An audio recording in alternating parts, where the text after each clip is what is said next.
Hey yo guys! What is up? Ngayon bigla ang trip lang kami, sa totoo lang. Kasama namin yung isang tropa natin. Pakita mo sa tropa natin. This is my guy Wade. Taga New Zealand siya. Kasama ko, taga-hawak ng camera, si Joshua. Hey yo! What is up? At ako ngayon nagdadrive, papunta kami ngayong Buskalan. Kung di niya lang kung alam yung Buskalan, taga dun si Wangod. Yan, pupunta kami kay Wangod ngayon para mang trip. Wala lang, gusto lang namin magpunta. Isang araw. Ano lang. Balikan lang. Biglaan lang oh. Gusto lang makipag-shake hands lang. Pira ko lang si Wangod. Yun lang Wangod, yun. kumusta? Paka! Kasi traffic eh. Pero update ko kayo guys sa mga mangyayari. Pero tingnan natin kung gaano kaganda ang Buskalan.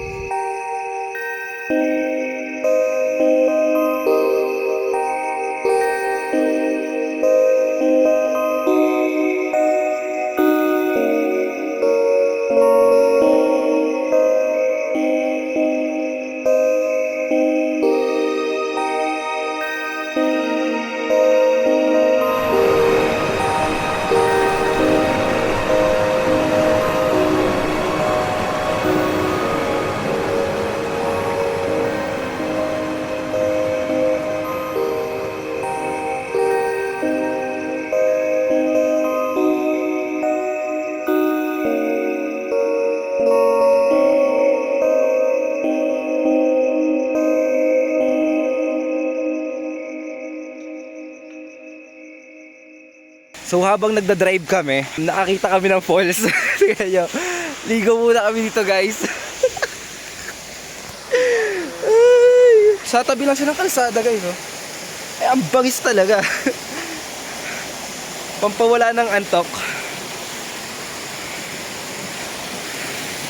Tingnan mo naman to si Superman.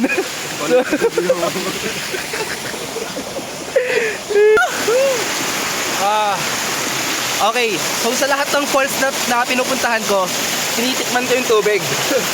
Titikman natin ito eh. Kaya dyan. Mas fresh yung sa Sorsogon, pre. Pero okay lang, inumin ko to. Ah! May umiihi pala dun sa taas. When you born again. Ah! Magkano kapit bahay. Punta tayo dun sa taas. Puro, tingnan mo. Punta tayo sa taas, pare.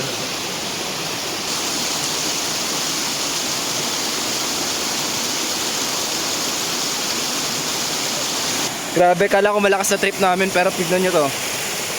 Camping sa ilalim ng tulay, yan ang buhay. Yan ang gusto kong gawin. Next time gagawin natin yan. Mararanasan natin yung mga ganyang bagay, no? Balik tayo sa main quest, pre. Balik tayo sa main quest. Papunta tayo kay Wangod. Yun ang totoong gagawin natin, pare. Makipag-appear. We will play a game because there's no one around. Maiba taya. Kung sino yung taya may gagawin na challenge. Makikita nyo na lang kung ano yung challenge. Tingnan na. Maiba taya. Iba. Maiba taya. Can then you go walk? Just across the bridge. Just across the bridge.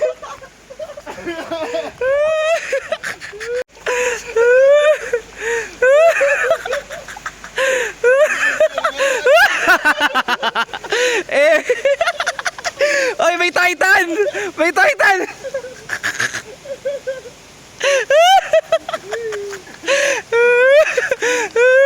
Go for it, Titan! Attack Titan Eren Yeager!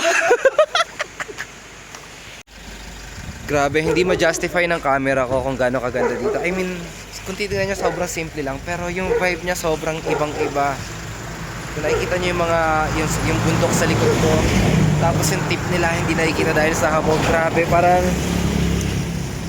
sarap mamuhay ng ganito. Or sawa lang siguro ako sa Maynila. Kita tayo mamaya.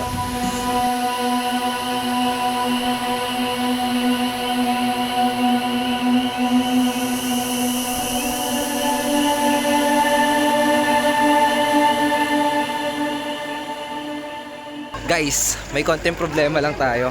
So yung mga nandun sa taas daw na tato kay Apo Wangod is yung mga nagpa-reserve pa kahapon.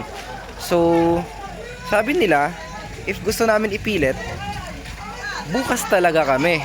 Kasi, ganun talaga, may waiting time, ganun ka in demand si Apo. Update ko kayo maya. Ate Takraw, ilang steps po lahat tong pupunta yung lalakaran natin? Kung hindi ako nagkakamali, mga 1,900. So, almost 2,000. Oo. Kung hindi nagkakamali si Madam Takraw. Hindi kasali na yung doon yung patad. Ay, hindi pa kasama yung patag. May patag pa kami lalakaran. Grabe. So, dito guys, ganito yung nangyayari. So, may stairs. So, kayo, bumababa kayong iba umakyat, yung iba pabalik na, kayo papunta pa lang. And, way to say respect. Syempre, mag-good morning ka, magsabi ka ng ingat. Pero, medyo nakakatawa kasi, may hingal lahat, parang magandang umaga po. Ingat po. Good morning. Okay. Grabe. Yung hingal medyo ramdam ko na. Pero sila, Ate Takraw, parang normal lang oh. Parang walk-in. Guys, hindi ko alam na sasabihin ko tong mga kataga na to. Pero fudge, salamat may araw. Ang sarap. Parang ayoko na bumalik ng Metro Manila. Dito na ako titira. Nakikita nyo nagpapahinga kami. Di dahil pagod kami. Si Ate Takraw kasi, napapagod na siya. Nag-alala lang ako kay Ate Takraw. Kaya na pa siya hinihingal. So, pahinga ka muna dyan. Ate, paparegister kami. So, yeah. Piling ko din talaga makakapag para bukas na talaga to. Anyway, pagod na talaga si Ate Takraw. Kaya ano na yung magpahinga. Nandito na kami. The famous Apo Wangod. I love you, Apo. Ay ayatin ka, Apo.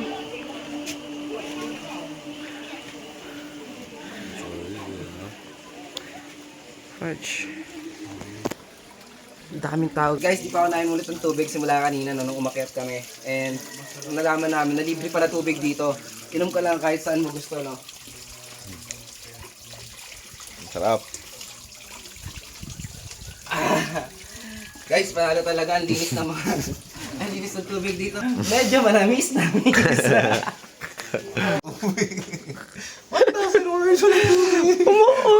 Akala ko dahil malamig dito, pre. Kala ko dahil malamig dito, pre. Di ako mapapasok pag binuksan ko.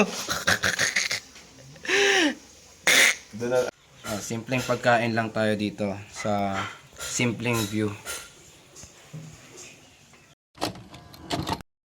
After namin kumain, natulog muna kami dahil alam namin na bukas pa naman kami magkakaroon ng chance para maapiran si Apo Wangod. Pero hindi namin alam na si Auntie Takraw gumawa pala siya ng paraan. Around 7 PM, ginising niya kami at sinabi niyang malapit na matapos yung huling tinatatuan ni Apo. At pagkatapos nun, pwede kaming isingit sa pila. Grabe guys, you were this close kay Apo. Mabalin. Mabalin nagpa-picture me. Sige, ako picture. Oh, 100. Mabalin. 150 ang kapin Okay lang ha? Oo. Okay lang, agpa-picture guys. Can you take a video of me? It's already played. Ako din na susupan, magpapatan. Okay, ikaw na.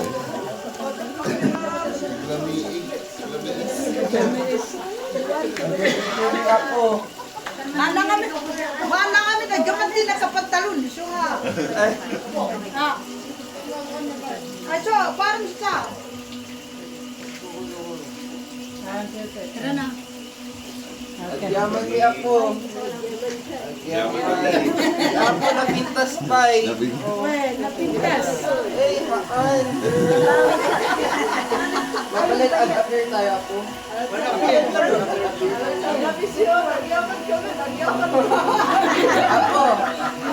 Apo, ada ibagamtin niya. Ay ayatin ka Apo.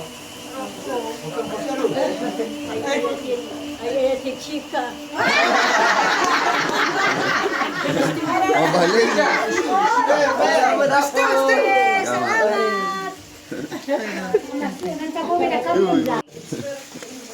Kumila, harere ko kasi may